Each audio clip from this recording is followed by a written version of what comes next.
La rédaction a été envahie par les manifestants. Nous sommes quelques journalistes à avoir rejoint le mouvement. Les autres journalistes de la rédaction sont actuellement dans les caves. Vous le voyez juste derrière moi. Nous sommes, devant les grilles du château de Versailles, tout près de Paris, où l'exécutif s'est réfugié sous très haute protection policière.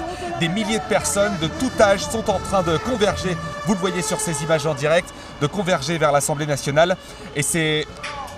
On me le confirme à l'instant dans l'oreille, le chef de l'État va s'exprimer en direct sur notre antenne.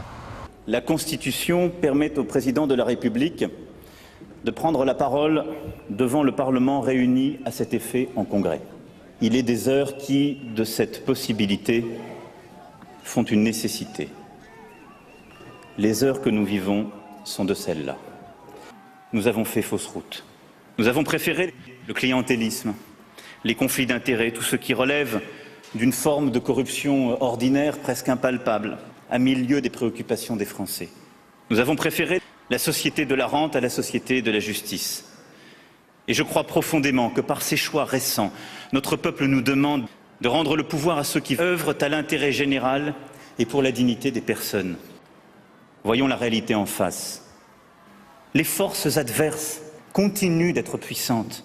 C'est une véritable révolution.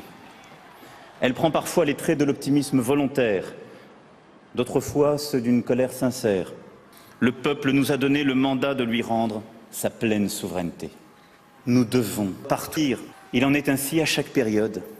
Lorsque le renouveau s'impose, j'y suis prêt. Je suis sûr que vous l'êtes aussi. Il ne nous est pas permis d'attendre.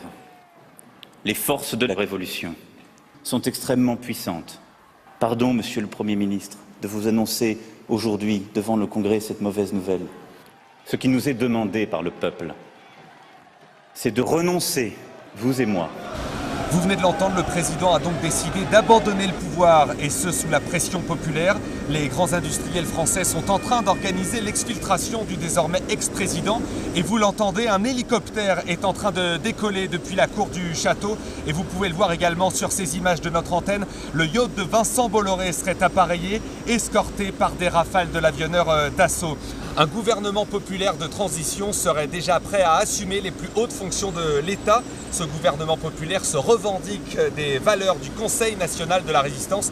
Et la première action de ce gouvernement, eh bien, dans les heures qui viennent, il mettra en place une assemblée constituante pour une nouvelle république sociale émancipée. Ce gouvernement nous invite toutes et tous à réfléchir ensemble en Haute-Savoie sur la petite commune de Thoranglières au Forum des Résistances les 1, 2 et 3 juin prochains au pied du plateau des Glières.